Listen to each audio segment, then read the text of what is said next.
Hello friends, നമ്മളിപ്പോൾ എടുക്കാൻ പോകുന്ന chapter biology +2 reproduction in organism എന്ന ഭാഗമാണ്.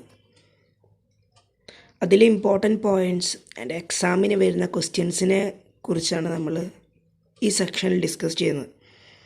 അപ്പോൾ ആദ്യമായി നമുക്ക് ക്ലാസ്സിലേക്ക് കിടക്കാം. ഫസ്റ്റ് നമുക്ക് പഠിക്കാനുള്ളത് ലൈഫ് സ്പാൻ എന്താണെന്നാണ്. Life span, the time period for which an organism is functional from birth to death is called life span.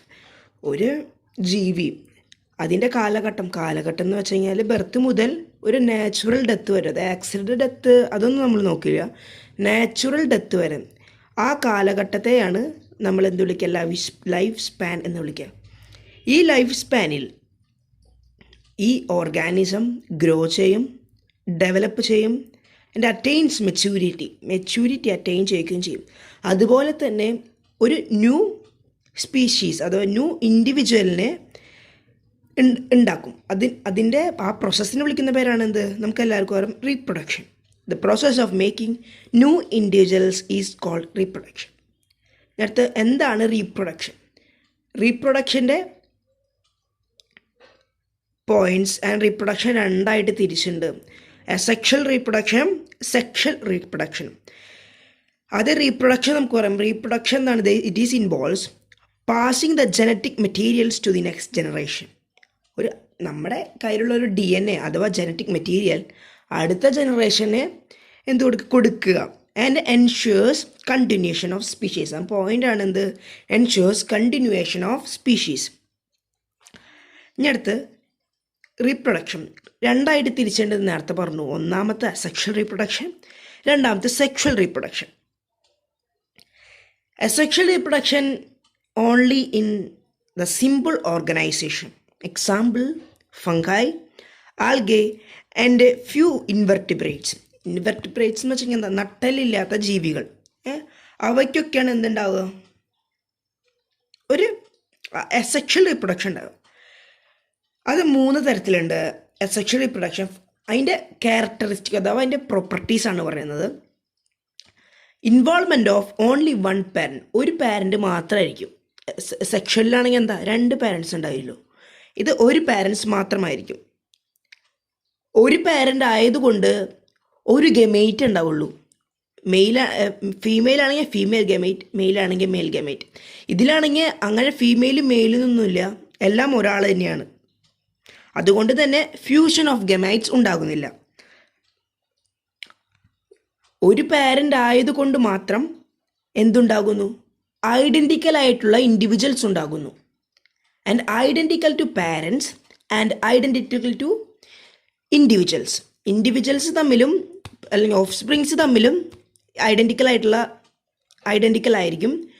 Parents തമ്മിലും ഐഡൻറ്റിക്കൽ ആയിരിക്കും. പാരൻസും കുട്ടിയും തമ്മിൽ ഐഡൻറ്റിക്കലും, കുട്ടിയും തമ്മിൽ ഐഡൻറ്റിക്കൽ ആയിരിക്കും.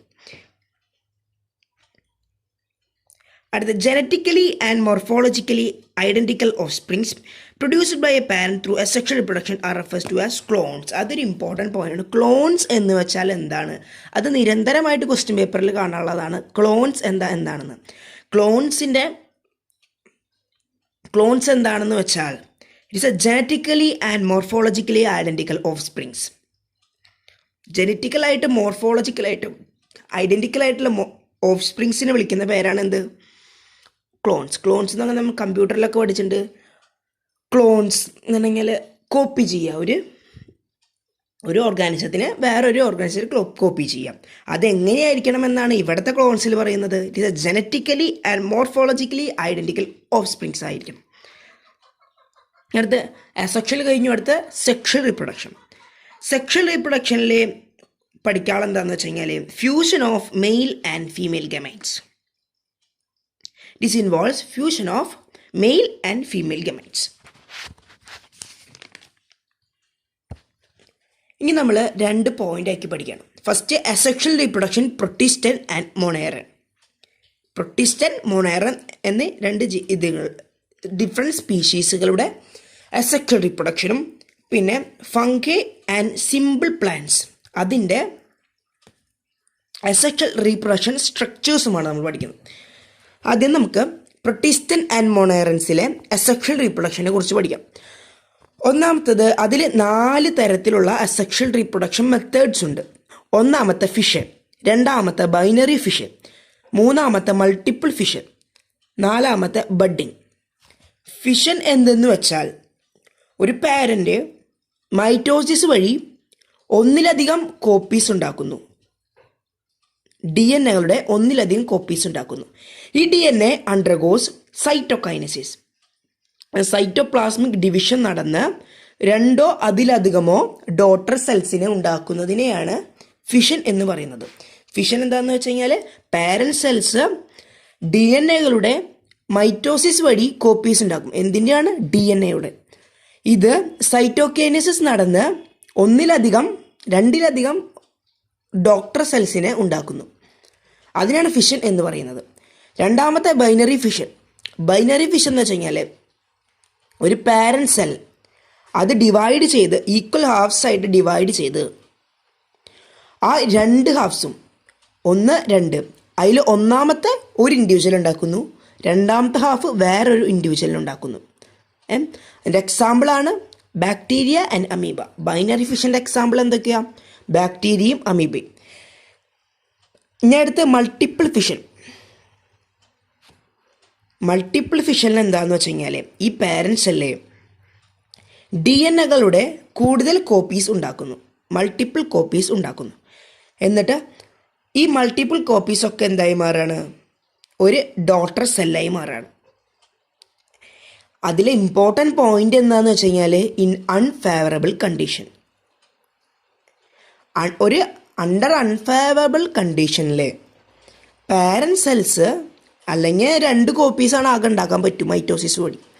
ഇത് അൺഫേവറബിൾ കണ്ടീഷൻ ആയതുകൊണ്ട് മൾട്ടിപ്പിൾ കോപ്പീസ് ഓഫ് DNA ഉണ്ടാക്കിയിട്ട് ഈ മൾട്ടിപ്പിൾസ് ഓഫ് കോപ്പീസ് ഓഫ് DNA-യിൽ കൂടുതൽ എന്തുണ്ടാക്കുന്നു?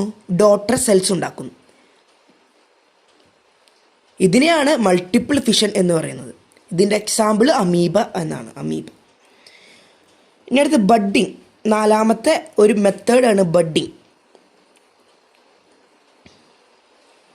Nucleus makes a copy and cells divides unequally to produce a small projection on a site. ഒരു ന്യൂക്ലിയസ് ഒരു കോപ്പി ഉണ്ടാക്കുന്നു. ഒരു ന്യൂക്ലിയസ് അതുപോലെ തന്നെ വേറൊരു ന്യൂക്ലിയസ് ഉണ്ടാക്കുന്നു. എന്നിട്ട്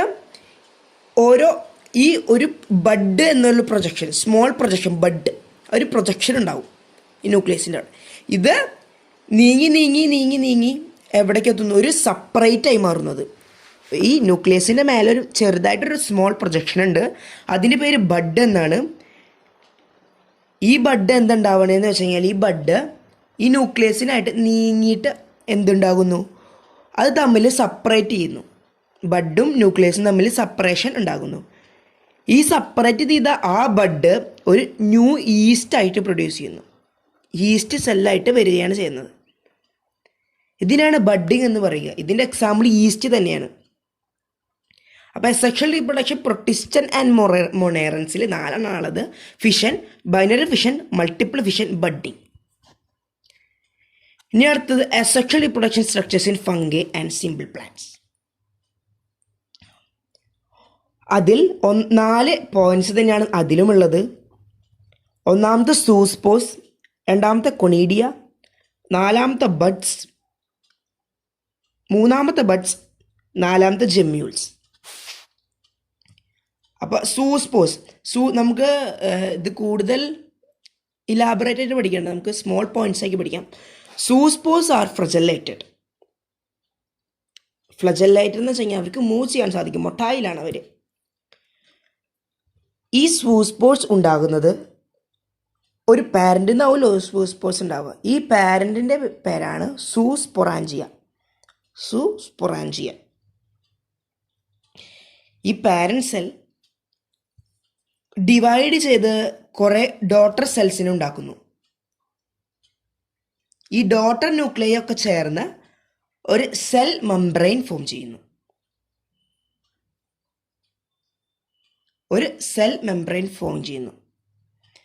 in fungi, phycomycetes and algae, chlamydomonas. ഫംഗൈയിൽ ഫൈക്കോമൈസെറ്റ്സ് ആണ്, ആൽഗയിലാവട്ടെ ക്ലാമിഡോമോണാസ് ആണ് സൂസ്പോർസ്. Zoospores എന്ന് വെച്ചാൽ they are flagellated, motile, and they have a parent cell called zoosporangia. This parent cell, the nucleus of this parent cell divides to form so much of daughter cell. This daughter nuclei later develop a cell membrane called cell. They develop a cell membrane.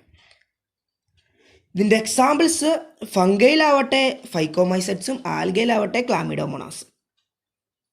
അടുത്ത conidia എന്ന് വെച്ച് കഴിഞ്ഞാൽ they are non motile. കൊടിയേരെ പിക്കൊക്കെ നമ്മൾ അതിലിട്ട് അടുത്ത സെക്ഷനിൽ വരും, പിക്ക് photos കൊണീഡിയേരെ. അപ്പം നമുക്ക് മനസ്സിലാവും എന്താണ് കൊണീഡിയ എന്നൊക്കെ. They are exogenesis spores that disperse by wind and germinate in suitable habitat by producing germ tubes. ഇതെങ്ങനെ വിൻഡ് മാർഗമാണ്, ഇവരെ മീഡിയം എന്താണ്, വിൻഡാണ്. അതുകൊണ്ട് തന്നെ എക്സോജെനോസ് എന്നാണ് ഇവരുടെ വിളിക്കുക, എക്സോജെനോസ്. ഇതിൻ്റെ എക്സാമ്പിളാണ് പെനീസീലിയം. ഇനി അടുത്ത് ബഡ്സ്. നമുക്ക് സിമ്പിളായിട്ടാണ് പഠിക്കുന്നത്. ബഡ്സ് എന്താണെന്ന് വെച്ച് കഴിഞ്ഞാൽ നമ്മൾ നേരത്തെ പറഞ്ഞു ഒരു സ്മോൾ ഔട്ട് ഗ്രോത്ത് ആണ്, ഒരു ന്യൂക്ലിയസിൻ്റെ ഒരു സ്മോൾ ഔട്ട് ഗ്രോത്ത് ആണ് എന്ത്, buds. It may split away from the parent body and grow up S new individual. നേരത്തെ പഠിച്ച പോലെ ഈ പാരന്റ് ബോഡിയിൽ നിന്ന് ഇവർ സ്പ്ലിറ്റായിട്ട് ആ സ്പ്ലിറ്റ് ചെയ്ത ബോഡി ന്യൂ ഇൻഡിവിജ്വൽ ആയി മാറുകയാണ്. ഇതിൻ്റെ എക്സാമ്പിളാണ് ഹൈഡ്ര. എക്സാമ്പിളൊക്കെ വെരി വെരി ഇമ്പോർട്ടൻ്റ് ആണ്. ഇനി അടുത്ത് ജെമ്യൂൾസ് ഒരു എൻഡോജീനസ് ബഡ്സ് ആണ്. നമ്മൾ എക്സോജീനസ് നേരത്തെ പഠിച്ചു. എക്സോജീനസ് എന്ന് വെച്ച് കഴിഞ്ഞാൽ വിൻഡ് മാർഗം പോകും. ഇത് അവൽ തന്നെ വെച്ചുണ്ടാക്കുന്നത്. With a small amount of cytoplasm and a protective covering around. It's a copy of parent nucleus. ഒരു പാരന്റ് ന്യൂക്ലിയസിൻ്റെ അതേ കോപ്പിയാണ് എന്ത്, ജെമ്യൂൾസ്. ഇതിൻ്റെ മേലെ ഒരു സൈറ്റോപ്ലാസം ഉണ്ട് ആൻഡ് എ പ്രൊട്ടക്റ്റീവ് കവറിങ്. ഒരു പ്രൊട്ടക്റ്റിംഗ് കവറിങ്ങും ഒരു സൈറ്റോപ്ലാസം കുറച്ചുണ്ട് അതിൽ. ഇൻ അൺഫേവറബിൾ കണ്ടീഷൻ അഥവാ in favourable condition each buds come out and grow as an individual. ആ ഉണ്ടായ ബഡ് പുറത്തേക്ക് വന്നിട്ട് ഒരു പുതിയ ഇൻഡിവിജ്വലായി മാറുകയാണ് ചെയ്യുന്നത്. അതിനാണ് ജെമ്യൂൾസ് എന്ന് പറയും. അതിൻ്റെ എക്സാമ്പിൾ ഫ്രഷ് വാട്ടർ സ്പോഞ്ചസ് ആണ്. അപ്പോൾ എന്തൊക്കെ പഠിച്ചു നമ്മൾ? ആദ്യം പ്രൊട്ടിസ്റ്റൻ മൊണേറൻസിലെ 4 തരത്തിലുള്ള മെത്തേഡ്സ് പഠിച്ചു. അത് കഴിഞ്ഞ് നമ്മൾ അസെക്ഷൽ റീപ്രൊഡക്ഷനിലെ അതിൻ്റെ സ്ട്രക്ചേഴ്സ്, ഫംഗയിലെയും സിമ്പിൾ പ്ലാന്റ്സ് ലൈക്ക് ആൽഗെ അതിൻ്റെ സ്ട്രക്ചേഴ്സ് പഠിച്ചു, റീപ്രൊഡക്റ്റീവ് സ്ട്രക്ചേഴ്സ്. ഈ റീപ്രൊഡക്റ്റീവ് സ്ട്രക്ചേഴ്സിൽ 4 സൂസ്പോർട്സിൻ്റെ എക്സാമ്പിൾസ് പഠിക്കണം. എല്ലാത്തിൻ്റെ എക്സാമ്പിൾസ് ആണ് ഇതിൽ ഇമ്പോർട്ടൻറ്റ്. വേണമെങ്കിൽ മാച്ച് ദ ഫോളോയിങ് ആയിട്ടൊക്കെ വരാം. സൂസ്പോർട്സിലെ ഇൻഫംഗൈ ഫൈക്കോമൈസറ്റ്സ് ആണ്, ആൽഗെ ക്ലാമിഡോമോണാസ് ആണ്. കൊണീഡിയയിലെ എക്സാമ്പിൾ പെനീസീലിയമാണ്. ബഡ്സിലെ എക്സാമ്പിൾ ഹൈഡ്ര ആണ്. ജെമ്യൂൾസിലെ എക്സാമ്പിൾ ഫ്രഷ് വാട്ടർ സ്പോഞ്ചസ് ആണ്.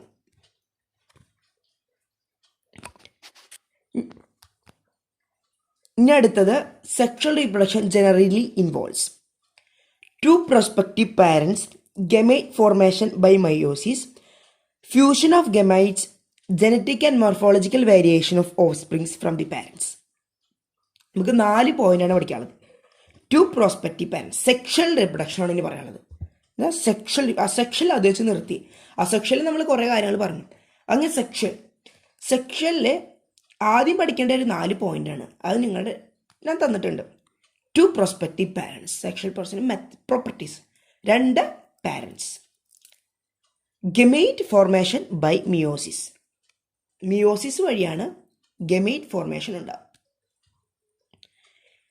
3ാമത്തെ ഫ്യൂഷൻ ഓഫ് ഗെമൈറ്റ്സ് ആണ്, അഥവാ നമുക്ക് ഫെർട്ടിലൈസേഷൻ എന്നും പറയാം. നമുക്കറിയാം മെയിൽ ഗെമേറ്റും ഫീമെയിൽ ഗെമേറ്റും തമ്മിൽ ഫ്യൂഷൻ ഉണ്ടാകുന്നു, അഥവാ അതിനെ ഫെർട്ടിലൈസേഷൻ എന്ന് നമ്മൾ പറയും. അടുത്തത് genetic and morphological variation of offspring from the parents. 2 parents ഉണ്ട് നമുക്ക്, മെയിലാണ്, ഒന്ന് ഫീമെയിലാണ്. ഈ മെയിലത്തെ ഡി എൻ എയും ഫീമെയിലത്തെ ഡി എൻ എയും ഒരുമിച്ച് വരുമ്പോൾ ഇവർ രണ്ടുപേരും ഡിഫറെൻറ്റ് വെറൈറ്റീസ് അല്ലേ. അപ്പോൾ നമുക്ക് എന്തുണ്ടാക്കാം, ഒരു ഡിഫറൻസ് ഇൻഡിവിജ്വൽസിനെ ഫോം ചെയ്യാൻ സാധിക്കും. അപ്പോൾ കുറച്ച് ജനറ്റിക്കൽ ആൻഡ് മോർഫോളജിക്കൽ ഈ പാരൻസിൽ നിന്ന് കുറച്ച് വ്യത്യസ്തമായ ഓഫ്സ്പ്രിങ്സ് ആയിരിക്കും സെക്ഷൽ റിപ്രൊഡക്ഷനിൽ. പക്ഷെ സെക്ഷനിൽ അങ്ങനെയല്ല നമ്മൾ പഠിച്ചത്. Gamete fusion leads to formation of zygote, that is the first cell of the new individual. ഇനി അടുത്ത് സൈഗോട്ടാണ് എന്തിലെ ഒരു എല്ലാത്തിൻ്റെയും നമ്മുടെ എന്ന് വെച്ച് കഴിഞ്ഞാൽ ഒരു ന്യൂ ഇൻഡിവിജ്വലിൻ്റെ ആദ്യത്തെ സെൽ. ഈ ഫെർട്ടിലൈസേഷൻ നടന്നിട്ട് ആദ്യം ഉണ്ടാകുന്ന സെല്ലാണ് എന്ത്, സൈഗോട്ട്. അത് നമുക്ക് പഠിച്ചുള്ളതാണ് സൈഗോട്ടിനെ കുറിച്ചിട്ട്. Most of the higher animals and plants reproduce sexually. Higher animals നേരത്തെ സെക്ഷനിൽ പഠിച്ച smaller animals like protistan, monerans, fungi അവരൊക്കെയാണ്. പിന്നെ ഇൻവെർട്ടിബ്രേറ്റ്സ് അവരിലൊക്കെയാണ് they are very much small. പക്ഷേ സെക്ഷൽ റീപ്രൊഡക്ഷൻ കാണുക എന്തിലൊക്കെയാണ്, ഇൻ ഹയർ ആനിമൽസിൽ മാത്രമാണ് കാണുക. അടുത്ത് life cycle of an organism involves 3 phases. ഒരു ഓർഗാനിസത്തിൽ 3 തരത്തിലുള്ള ഫേസ് ഉണ്ടാവും. ഒന്നാമത്തെ ജുവനൈൽ ഫേസ്, രണ്ടാമത്തെ റീപ്രൊഡക്റ്റീവ് ഫേസ്, മൂന്നാമത്തെ സെന്നിസൻ ഫേസ്. ജുവനൈൽ ഫേസ് ആണ് എന്ത്, ഗ്രോത്തിൻ്റെയും മെച്യൂരിറ്റിയുടെയും ഗ്രോത്തും മെച്യൂരിറ്റിയൊക്കെ ഏത് ഫേസിൽ വെച്ചാണ് നടക്കുക, ജുവനൈൽ ഫേസിൽ വെച്ച്. രണ്ടാമത്തെ റീപ്രൊഡക്റ്റീവ് ഫേസാണ്. റീപ്രൊഡക്റ്റീവ് ഫേസിൽ എന്താണ്, stage where one can reproduce sexually is able to give birth of offsprings. ഒരു ഓഫ് സ്പ്രിങ്സിനെ ബർത്ത് ചെയ്യാൻ ആ സമയത്തിനെയാണ് എന്ത് പറയുക, reproductive face.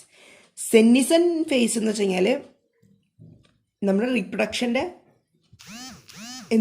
End of reproductive face ആണ്. റീപ്രൊഡക്റ്റീവ് ഫേസ് അവിടെ കഴിയുകയാണ്.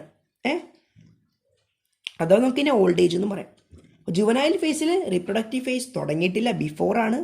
റീപ്രൊഡക്റ്റീവ് ഫേസിൽ റീപ്രൊഡക്ഷൻ്റെ ആ എബിലിറ്റി നമുക്ക് കിട്ടും. മൂന്നാമത്തെ ഫേസിൽ സെന്നിസൻ്റ് ആണെന്നുണ്ടെങ്കിൽ നമ്മുടെ റീപ്രൊഡക്റ്റീവ് ആയിട്ടുള്ള ഫേസ് ടിൽ എൻഡ് ചെയ്യും. അതിന് ഇതിനെ വിളിക്കുന്ന പേരാണ് ഓൾഡ് ഏജ് എന്ന്.